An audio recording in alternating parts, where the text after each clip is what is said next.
Bonjour à tous, bonjour à toutes, bienvenue sur Tu joues ou quoi pour cette toute nouvelle vidéo. Il commence à y en avoir déjà quelques-unes quand même de disponibles sur le site, enfin sur la chaîne pardon YouTube, et ça c'est vraiment cool. N'oubliez pas que Tu joues ou quoi c'est également un site Facebook, enfin une page Facebook et un Instagram, donc vous allez pouvoir retrouver plein d'informations sur plein de choses, c'est les parties que l'on joue, etc. Donc aujourd'hui, nous allons nous intéresser à un jeu très sympathique que une amie de Chronique des Meeples nous a gentiment prêté afin qu'on puisse le découvrir, parce que c'est un jeu que l'on avait vraiment envie de voir depuis un moment et puis on n'avait pas eu l'occasion. Donc ça s'appelle L'Île des Chats. L'Île des Chats, c'est un jeu vraiment cool, édité chez Ludiduck Games pour 1 à 4 joueurs de 60 à 90 minutes et pour les 8 ans et plus. C'est un puzzle game. Donc vous allez voir, c'est juste le matos, il est absolument super génial. Alors là, dans la vidéo, c'est une version Kickstarter, donc il y a des petites différences avec la version magasin, je crois notamment sur les poissons qui normalement sont des petites tuiles en carton, et là ce sont des petits meeples, donc voilà, il y a des petites choses comme ça en plus. Après peut-être qu'il y a des modes en plus ou quoi. Bon, j'avoue que j'ai pas fouillé la version Kickstarter sur internet pour savoir ce qu'il y avait dedans. On a pris ce qu'on nous a prêté, on l'a découvert, et franchement on a passé un super moment. Donc maintenant je vous propose d'aller voir le contenu du jeu ainsi que l'explication des règles qui prend un petit peu de temps mais qui passe assez vite parce qu'en fait c'est très complet et ça enchaîne pas mal, donc vous allez voir. J'espère que vous allez aimer cette vidéo et je vous retrouve à la fin pour les avis de l'Île des Chats. Alors à tout à l'heure. Maintenant le contenu.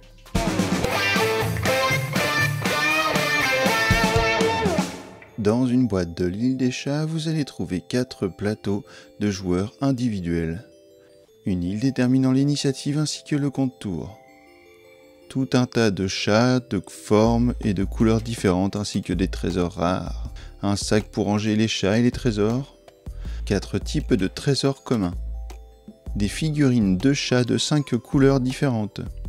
Des pions chats représentant les joueurs ainsi qu'un bateau compte tour. Des tuiles paniers permanents. Des poissons de valeur 1. Des poissons de valeur 5, des Oshax, des cartes de jeu, des cartes pour le mode famille, des cartes pour le mode solo, une aide de jeu recto-verso avec au verso le mode famille, et enfin une règle très bien faite et très bien illustrée. Mais alors, comment marche l'Île des Chats ?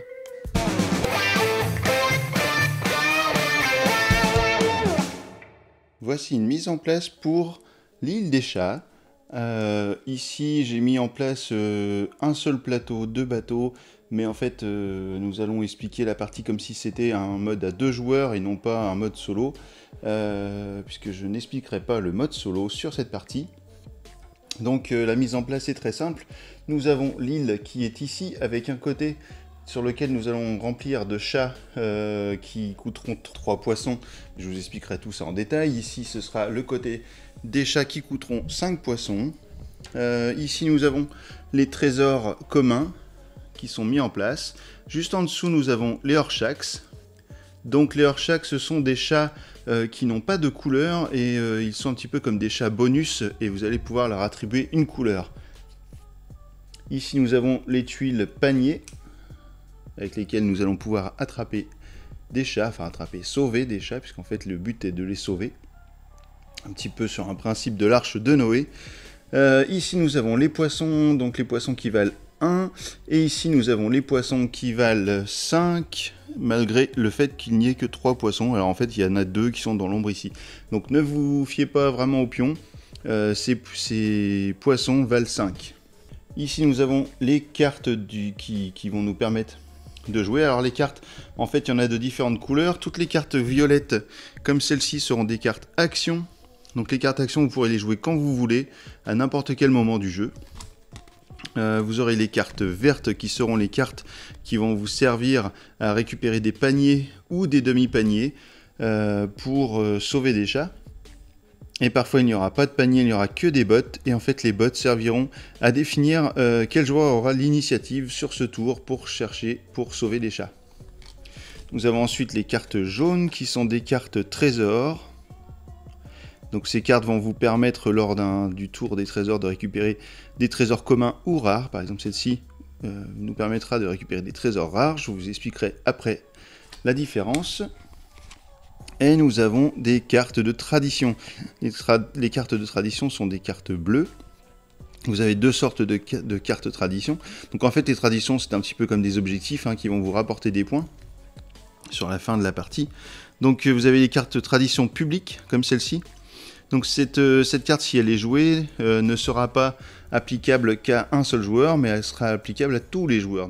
Donc attention lorsque vous jouez des cartes tradition publique, à ce que cela n'avantage pas trop, je vais y arriver à le dire, cela n'avantage pas trop votre adversaire ou vos adversaires, puisque ce jeu est jouable jusqu'à 4 joueurs.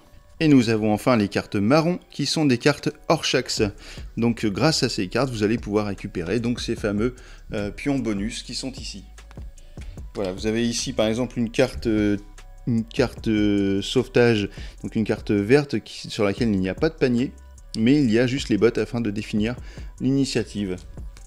Et vous avez aussi donc des cartes avec un panier qui est complet, et des cartes avec des demi-paniers. Donc les demi-paniers, en fait, c'est des paniers qui sont abîmés. Donc dans un panier, vous allez pouvoir mettre un seul chat, hein, et en fait, il va vous falloir deux cartes avec des demi-paniers, en fait des paniers abîmés, pour pouvoir reconstituer un panier complet. Mais alors, quel est le but du jeu? Eh bien, le but du jeu, dans l'île des chats, sera de remplir votre bateau avec des tuiles sous la forme d'un Tetris, hein, puisque l'île des chats est un puzzle game. Donc vous voyez ici toutes les petites cases partout. Le bateau est délimité par une ligne blanche plus épaisse sur les bords. Donc quand vous placerez des chats, vous ne pourrez jamais dépasser cette ligne. Et vous allez voir aussi qu'il y a des pièces qui sont dessinées. En fin de compte, ici, vous avez une pièce qui est séparée par un mur, donc une pièce qui vaut 4 cases. Ici, une autre pièce différente qui est ici. Une très grande pièce qui fait le tour ici du bateau. Une pièce centrale. Une pièce sur le côté. Une autre ici, et enfin une pièce au bout du bateau. Il faut savoir que lorsque vous allez placer des chats, vous allez forcément dépasser sur des pièces différentes, et en fin de compte, à la fin de la partie, vous allez avoir 5 points de moins par pièce du bateau qui ne sera pas complété. Donc ça c'est très important car les points à la fin de la partie partent très vite. Sur le bateau, vous trouverez également des rats. À savoir que chaque rat apparent à la fin de la partie vous enlèvera un point. Et vous avez également des tuiles avec des cartes comme ça, ce sont des cartes de trésor. À chaque fois que vous allez placer un chat sur une des cartes trésor et que ce chat est de la couleur de la carte, par exemple si je place un chat bleu à cet endroit et que l'un des morceaux du chat bleu recouvre la carte tuile trésor bleu, et bien alors dans ce cas, je pourrais choisir un trésor commun ici et le prendre pour le placer où je veux sur le plateau immédiatement. Ce jeu se déroule en 5 tours. Afin de marquer les tours, vous avez un pion comme ceci, un pion bateau, que vous allez placer en début de partie sur la case numéro 5. Une fois que ce pion arrivera sur la main, ce sera alors le dernier tour. Chaque joueur prendra un pion chat qui sera son pion le représentant en fin de compte sur l'île afin de définir l'initiative. Alors comment se passe un tour de l'île des chats? Eh bien la première action sera de remplir les champs, ce qu'on appelle les champs. Donc ici un champ gauche et ici un champ droit. Donc le champ gauche, eh bien comme je vous disais au début de la présentation, les chats que vous allez pouvoir acheter ici coûteront 3 poissons, puisque c'est la monnaie du jeu les poissons. Et les chats qui seront ici vous coûteront 5 poissons.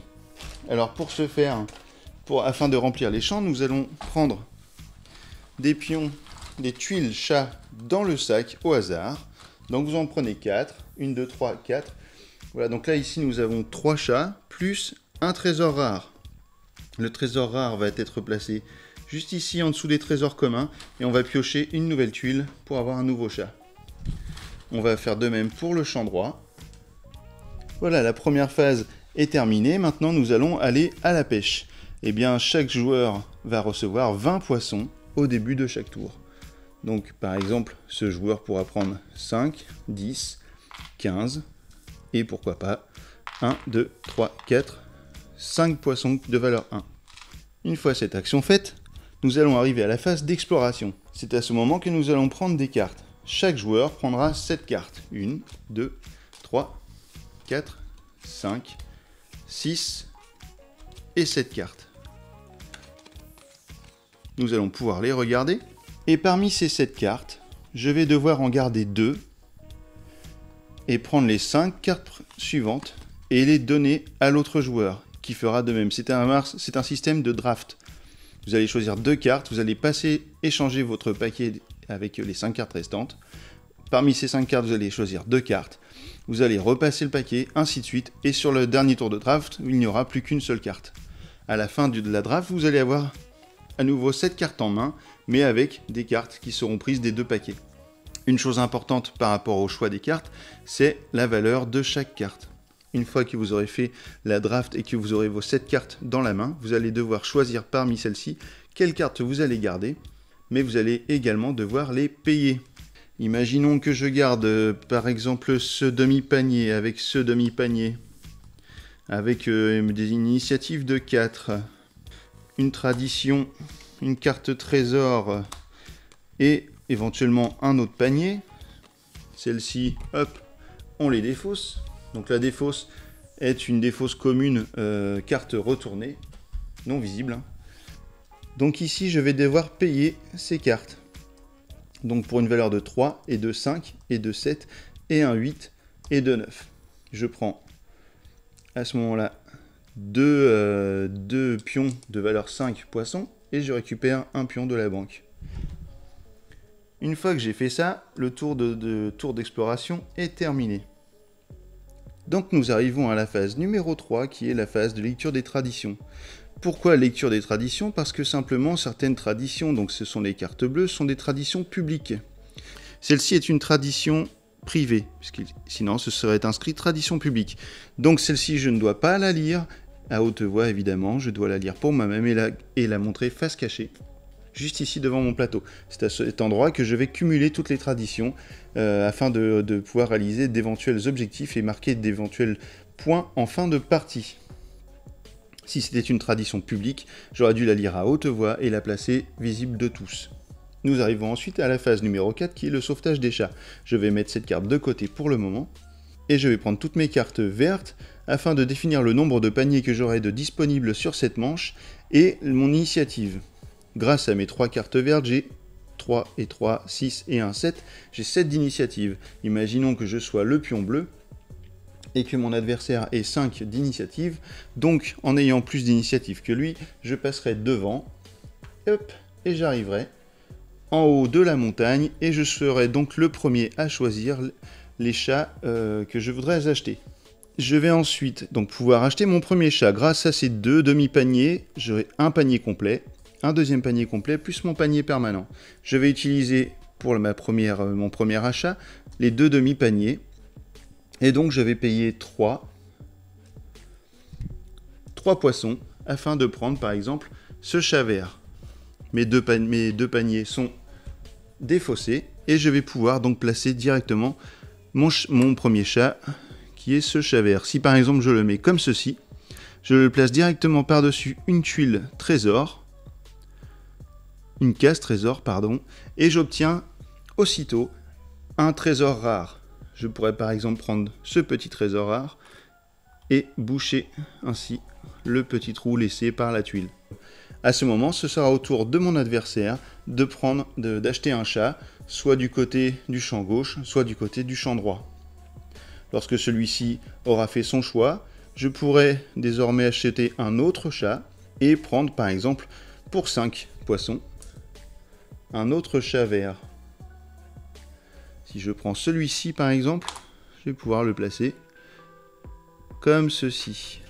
À partir du moment où vous allez placer un chat, vous allez être obligé systématiquement que le chat suivant touche un bord à un moment donné d'un autre chat. Peu importe quel bord, vous n'êtes pas obligé de le faire juste à poser sur plusieurs bords, mais au moins un bord en contact. Une diagonale ne fonctionnera pas.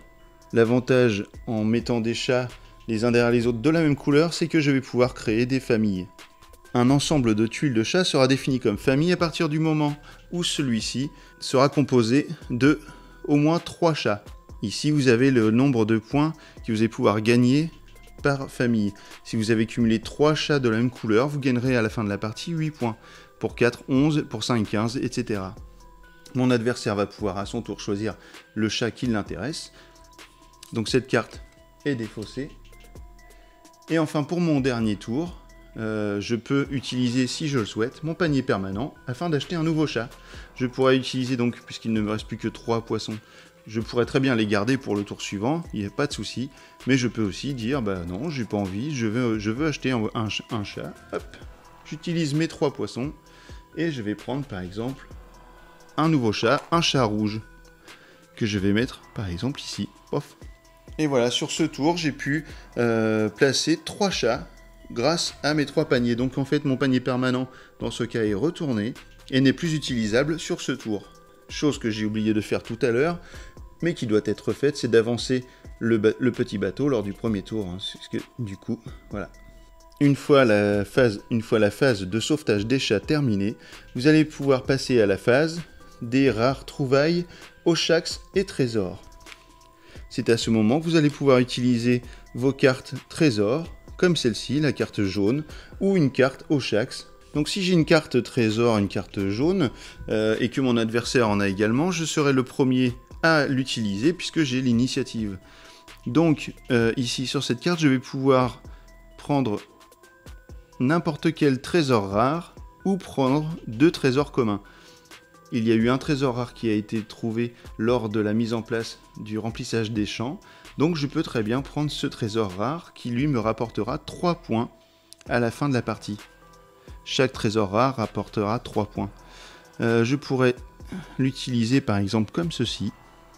Si j'avais une carte Oshax, je pourrais alors choisir n'importe laquelle de ces cartes. Par exemple, pourquoi pas celle-ci. Je pourrais la placer par exemple ici par-dessus la tuile jaune. Enfin orange, en fait c'est orange. Et je vais devoir définir la couleur du Oshax. Je vais prendre un chat orange et dire que cet Oshax maintenant sera un chat orange. Je vais donc gagner immédiatement une tuile trésor commun. Et par exemple, je vais pouvoir la mettre ici, afin de remplir ma pièce. J'ai déjà une pièce ici de remplie, donc c'est une pièce qui ne m'enlèvera pas 5 points en fin de partie. Après la phase des trouvailles des Oshax et des trésors, nous allons pouvoir refaire la mise en place pour un nouveau tour. Je retourne mon panier permanent, j'enlève tous les chats qui étaient sur les champs, et nous allons pouvoir démarrer un nouveau tour. Lorsque le petit bateau arrivera sur la dernière case et que vous aurez terminé votre dernier tour, vous pourrez alors prendre le carnet de notation des points, marquer votre nom, et ensuite vous allez marquer les points de cette manière. Vous allez regarder si vous avez créé des familles de chats bleus. Si vous avez plusieurs familles, eh bien vous allez regarder, une famille de 3, ça vous rapportera 8 points. Si vous avez une autre famille de 4 ailleurs, ça vous fera 11 points pour la famille de 4, donc 11 plus 8, 19. Vous allez en faire autant pour les chats de famille verte, les familles de chats orange, les familles de chats violettes et les familles de chats rouges. Ensuite, tous les trésors rares, comme celui-ci, les trésors avec du jaune, vous rapporteront 3 points. Vous allez regarder si vous avez rempli les cartes de tradition privée et publique. Et à ce moment-là, vous rapporterez vos points dans cette colonne pour les traditions privées et les traditions publiques ici. Tous les rats qui seront encore visibles sur le bateau à la fin de la partie vous enlèveront 1 point par bestiole. Et chaque pièce qui ne sera pas complètement remplie vous enlèvera 5 points. Vous cumulerez tous les points, ferez le total et vous pourrez alors désigner le vainqueur de la partie. En cas d'égalité, car cela peut arriver, ce sera le joueur qui aura le plus de poissons à la fin de la partie qui l'emportera. Si jamais, par exemple à 2 joueurs, si vous avez toujours l'égalité malgré le nombre de poissons, eh bien la partie sera gagnée par les 2 joueurs. Et voilà, et puis c'est comme ça, parce que tout le monde sera content. N'oubliez pas que vous avez un mode familial pour ce jeu et un mode solo. Donc maintenant, si vous voulez découvrir les autres modes du jeu, eh bien profitez-en pour en acheter une jolie boîte et jouer en famille.